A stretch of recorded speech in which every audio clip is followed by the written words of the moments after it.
Hello guys, so welcome to my channel. तो भाई आज की वीडियो में करने वाले हैं अपना part number 4 straight lines chapter का क्लास 11th मैथमेटिक्स का, जिसके अंदर आज हम करेंगे example number 2 and example number 3।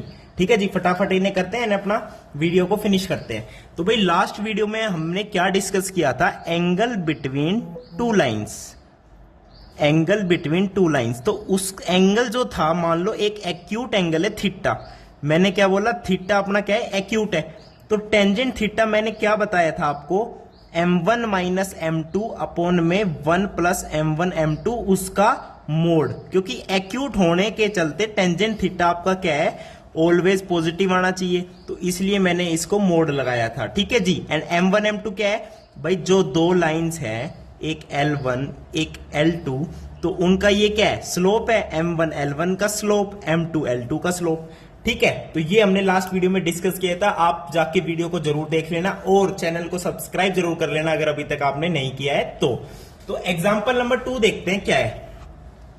Example number 2 देखो अपना एनसीईआरटी से क्या कह रहा है।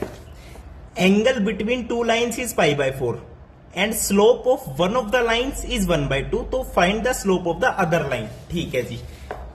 अब दो लाइंस के बीच का जो एंगल है वो आपको दे रखा है π/4 और one of the slope m1, मान लो m1 दे रखा है 1/2, आपको m2 की वैल्यू फाइंड आउट करनी है। अब मैंने अभी जैसे बताया कि अपना ये फॉर्मूला था, बट π/4 एक्यूट ही तो है, तो मैं लिखता हूं टेंजेंट π/4 किसके बराबर आएगा? m1 1/2 है, तो 1/2 माइनस m2 अपॉन में 1 प्लस 1/2 मल्टीप्लाई बाय m2, और उसका क्या हो गया? मोड हो गया। अब मोड 10/π/4 कितना होता है? 1 होता है। टेंजेंट 45 1 होता है। अब देखो, जब मोड आपका हटता है, मोड को जब हटाओगे तो इधर क्या आएगा? प्लस माइनस 1 आएगा। तो देखो, इसको मैं लिखता हूं 1/2 माइनस m2 अपॉन में 1 प्लस m2/2, और मोड हटा दिया तो 1 क्या हो सकता है? बताओ 1 क्या होगा? 1 होगा आपका प्लस माइनस 1। जब मोड हटता है तो इधर क्या आ जाएगा भाई? ऐसे बोल सकते हो ना, देखो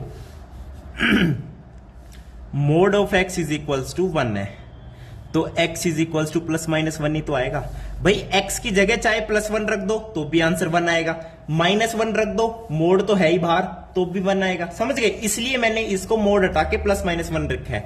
तो ये चीज समझने वाली थी। ओके जी। अब यहां से m2 की वैल्यू निकालनी है, तो क्रॉस मल्टीप्लाई कर दो। 1/2 minus m2 is equals to, अब देखो प्लस माइनस 1 मल्टीप्लाई बाय 1 तो क्या आएगा? प्लस माइनस तो बाहर ले लो, अंदर मल्टीप्लाई कर दो किससे? 1 प्लस m2/2 से। कोई दिक्कत? कोई दिक्कत नहीं। अब मैं क्या करता हूं, एक बार ले लेता हूं प्लस का साइन। यहां से दो चीज आएंगी, एक बार प्लस ले लिया तो क्या आएगी? m2 की value 1/2 minus m2 is equals to 1 plus m2/2। Okay जी, तो ये आ जाएगा minus 1/2 is equals to m2 उधर जाके प्लस का हो जाएगा, तो 3m2/2, 2 से 2 कैंसिल, तो जो m2 है स्लोप ऑफ सेकेंड लाइन, वो आपका क्या आ जाएगा? जो आपका स्लोप ऑफ सेकेंड लाइन है वो आपकी क्या आ जाएगा? -1/3। जब मैंने प्लस लिया तब, अब लेता हूं माइनस, तो 1/2 minus m2 is equals to -1 minus m2/2। कोई दिक्कत? कोई दिक्कत नहीं जी। तो 1 इधर आके क्या बन जाएगा? 3/2, ये उधर जाके बन जाएगा m2/2। तो यहां से जो स्लोप आ जाएगा, यहां से स्लोप आ रहा है 3, यानी जो वो लाइन है ना सेकंड लाइन, उसका स्लोप 3 भी हो सकता है, -1/3 भी हो सकता है। चाहे ये ले लो चाहे ये ले लो, आपका जो एंगल बिटवीन दोनों लाइंस है वो π/4 ही रहेगा। अब इस चीज को समझे? कैसे समझोगे भाई? ये क्वाड्रेंट सिस्टम है, दो लाइंस है, एक लाइन ये, एक लाइन ये, एंगल बीच में कितना है? π/4 है। एंगल कितना है? π/4 है। एक का स्लोप 1/2 है, मान लो इस लाइन का स्लोप 1/2 है, इस लाइन का स्लोप ये है। अब क्या हो सकता है? देखो π/4 एंगल तो ये हो गया भाई। ऐसा भी तो हो सकता है कि जो ये वाली लाइन है वो ऐसे हो। कैसे? ऐसे। ये वाला एंगल भी तो π/4 हो सकता है, यानी एक स्लोप पॉजिटिव आ रहा है, एक नेगेटिव आ रहा है। समझ गए?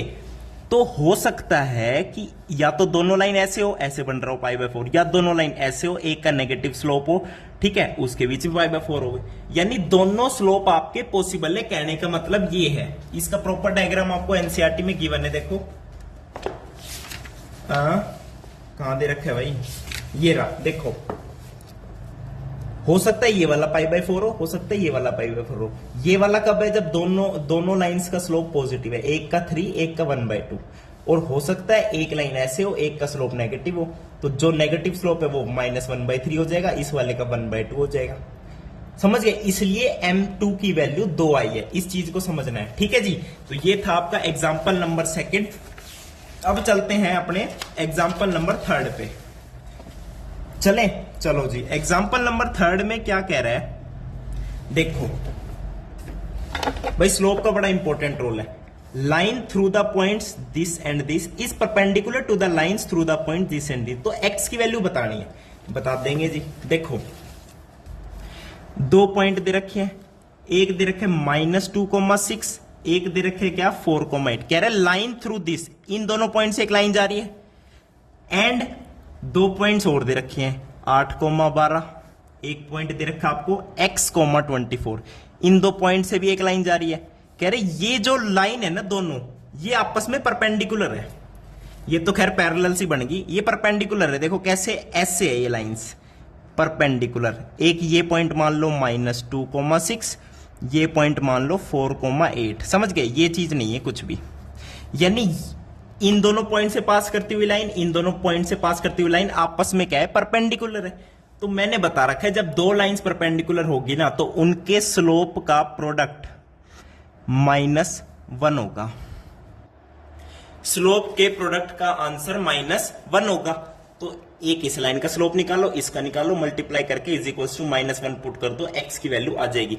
अब स्लोप क्या लिखता हूं, ये वाला स्लोप लिखूं, y2 - y1, 24 - 12 अपॉन में x -8, इसकी मल्टीप्लाई इसके स्लोप से 6 - 8 कर लो। अब 6 - 8 किया है तो -2 - 4 कर लो, इनका प्रोडक्ट -1 है। अब 24 - 12 कितना हो गया, 12 अपॉन में x बाय x -8, इधर आएगा -2, इधर आएगा -6, तो ये हो जाएगा 3 4 12 इज इक्वल्स टू -1। तो 4 is equals to 8 - x, x is equals to 4। तो x की वैल्यू 4 आ गई। समझ गए, बस यही आपका क्या हो गया, फाइनल आंसर हो गया। तो ये थे भाई आपके एग्जांपल्स। नेक्स्ट वीडियो में अपनी एक्सरसाइज स्टार्ट हो जाएगी, तो वीडियो जरूर देखें, अपने फ्रेंड्स को भी शेयर करें। थैंक यू, नमस्कार।